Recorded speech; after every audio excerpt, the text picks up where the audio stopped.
Kitchen business തുടങ്ങുന്നവർ ഒഴിവാക്കേണ്ട 10 വലിയ തെറ്റുകൾ. ഇന്ന് നമ്മൾ അതിനെക്കുറിച്ച് ചർച്ച ചെയ്യാം. നിങ്ങൾ കിച്ചൺ ബിസിനസ് തുടങ്ങാൻ ആഗ്രഹിക്കുന്ന ഒരാളാണോ? എന്നാൽ ഒരു കാര്യം ഞാൻ പറയാം. ബിസിനസ് പരാജയപ്പെടുന്നതിന്റെ കാരണം പലപ്പോഴും പണമില്ലാത്തതല്ല, ചെറിയ ചെറിയ തെറ്റുകളാണ്. ഞാൻ ഇന്ന് പറയാൻ പോകുന്ന ഈ 10 തെറ്റുകളിൽ ഏതെങ്കിലും ഒന്ന് നിങ്ങൾ ചെയ്യുന്നുണ്ടെങ്കിൽ ഇന്ന് തന്നെ അത് തിരുത്തണം. കാരണം വിജയിക്കുന്നവർക്ക് വലിയ രഹസ്യങ്ങളൊന്നുമില്ല. അവർ വലിയ തെറ്റുകൾ ഒഴിവാക്കുന്നവരാണ്. ഞാൻ ഇന്ന് പറയുന്ന കാര്യങ്ങൾ പുസ്തകത്തിൽ വായിച്ചതല്ല, വീട്ടമ്മമാരുമായി സംസാരിച്ചും അവരുടെ യാത്രകൾ കണ്ടും മനസ്സിലാക്കിയ കാര്യങ്ങളാണ്. അതുകൊണ്ട് ഈ വീഡിയോ ഒരു പേനയും പേപ്പറും എടുത്ത് കാണുക. ഓരോ പോയിന്റും നിങ്ങളുടെ ജീവിതവുമായി ഒന്ന് താരതമ്യം ചെയ്യുക. ഫസ്റ്റ് തെറ്റ് ഞാൻ പറഞ്ഞുതരാം.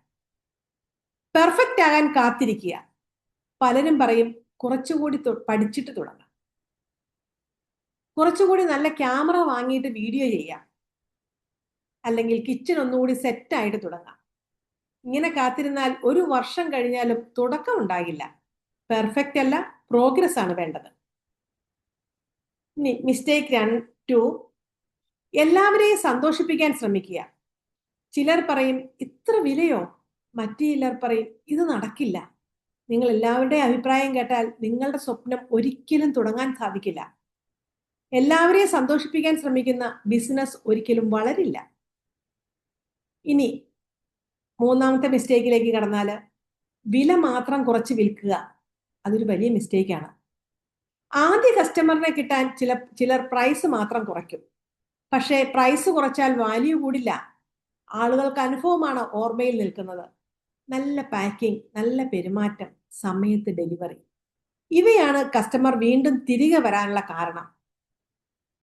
ഇനി ഫോർത്ത് മിസ്റ്റേക്കിലേക്ക് നോക്കിയാൽ, സോഷ്യൽ മീഡിയയിൽ സ്ഥിരതയില്ലാത്തത്. ഒരു ദിവസം 3 വീഡിയോ, പിന്നെ 2 മാസം ഒന്നുമില്ല, ബ്ലാങ്ക് ആയിട്ട് കിടക്കും.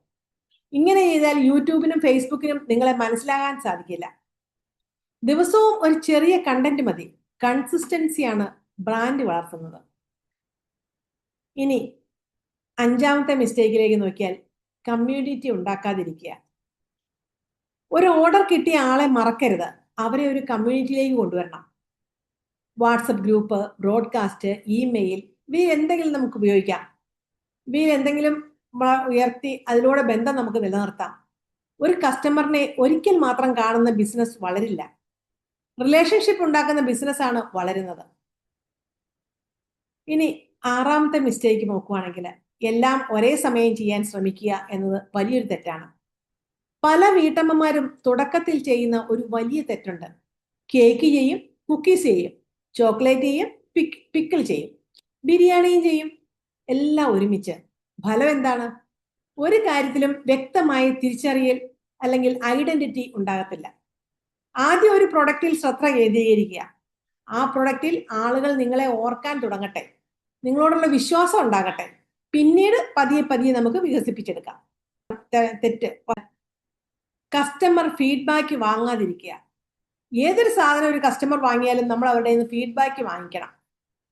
ആദ്യ കസ്റ്റമർ ഓർഡർ നൽകിയ ശേഷം പലരും ഒരു തെറ്റ് ചെയ്യും. അവർ പിന്നെ കസ്റ്റമറിനെ ബന്ധപ്പെടുകയില്ല. പക്ഷെ നിങ്ങൾ ചോദിക്കണം, ഭക്ഷണം ഇഷ്ടമായോ, എന്തെങ്കിലും മെച്ചപ്പെടുത്താനുണ്ടോ, ഒരു ചെറിയ റിവ്യൂ തരാമോ? ഈ റിവ്യൂസ് തന്നെയാണ് നിങ്ങളുടെ അടുത്ത കസ്റ്റമറിന്റെ വിശ്വാസം.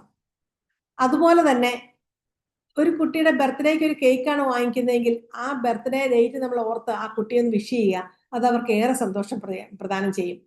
അത് കസ്റ്റമറിനെ നമ്മളിലേക്ക് അടുപ്പിക്കാൻ ഒത്തിരി സഹായം ചെയ്യും. ഇനി എട്ടാമത്തെ മിസ്റ്റേക്ക്, സ്വന്തം കഥ പറയാതിരിക്കുക. ആളുകൾ പ്രൊഡക്റ്റ് മാത്രം വാങ്ങുന്നില്ല, അവർ ഒരു കഥയോടും ബന്ധപ്പെടുന്നു. നിങ്ങൾ എന്തുകൊണ്ടാണ് തുടങ്ങിയത്, അല്ലെങ്കിൽ ആദ്യ ദിവസം എന്തായിരുന്നു പേടി, ആദ്യ ഓർഡർ കിട്ടിയപ്പോൾ എന്തു തോന്നി, ഇതൊക്കെ നിങ്ങൾ പറയൂ. കാരണം മനുഷ്യർ മനുഷ്യരുമായി ബന്ധപ്പെടും, ബ്രാൻഡുകളുമായി മാത്രമല്ല. ഇനി ഒൻപതാമത്തെ മിസ്റ്റേക്ക് എന്ന് പറയുന്നത്, പഠനം നിർത്തുക, ആക്ഷൻ എടുക്കുക. ഒരു കോഴ്സ് ചെയ്താൽ എല്ലാം കഴിഞ്ഞു എന്ന് കരുതരുത്. ഓരോ ആഴ്ചയും എന്തെങ്കിലും പുതിയത് പഠിക്കൂ. ഒരു പുതിയ റെസിപ്പി, ഒരു പുതിയ മാർക്കറ്റിംഗ് ഐഡിയ, ഒരു പുതിയ കമ്മ്യൂണിക്കേഷൻ സ്കിൽസ്. പഠനം നിർത്തുന്ന ദിവസം വളർച്ചയും നിൽക്കും.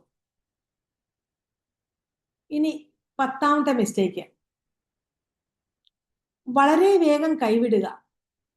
എന്താണല്ലേ? ഇതാണ് ഏറ്റവും വലിയ തെറ്റ്.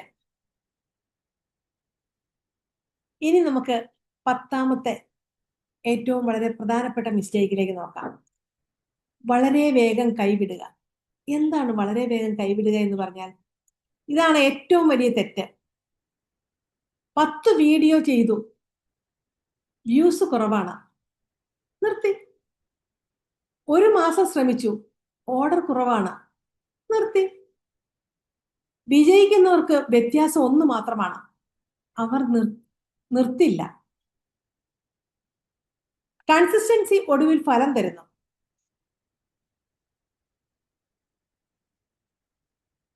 നമുക്ക് ഇന്നൊരു ആക്ഷൻ പ്ലാൻ എടുത്താലോ?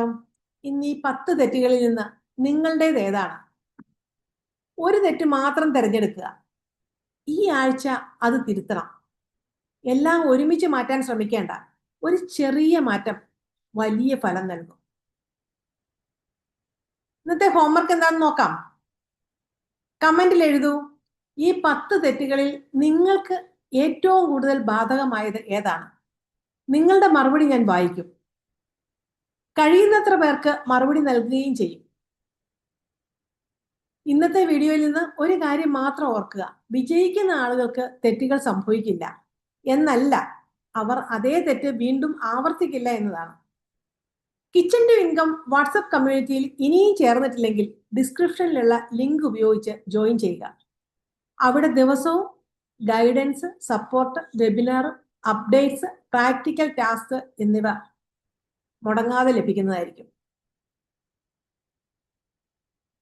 അടുത്ത വീഡിയോയിൽ നമ്മുടെ ഈ മുഴുവൻ സീരീസിന്റെ അവസാന ഭാഗമാണ്. അടുത്ത 90 ദിവസത്തെ കിച്ചൺ ടു ഇൻകം ആക്ഷൻ, ഇതുവരെ പറഞ്ഞ എല്ലാ കാര്യങ്ങളും ഒരു വ്യക്തമായ റോഡ് മാപ്പായി ആ വീഡിയോയിൽ നിന്ന് നിങ്ങൾക്ക് ഞാൻ നൽകുന്നതായിരിക്കും. ആ വീഡിയോ കണ്ടു കഴിഞ്ഞാൽ അടുത്ത 90 ദിവസത്തേക്ക് എന്ത് ചെയ്യണമെന്ന് നിങ്ങൾക്ക് വ്യക്തമായി അറിയാൻ സാധിക്കും. അപ്പോൾ അടുത്ത വീഡിയോയിൽ നമുക്ക് കാണാം. ഞാൻ റീമ. വീണ്ടും അടുത്ത വീഡിയോയിൽ കാണാം. നന്ദി.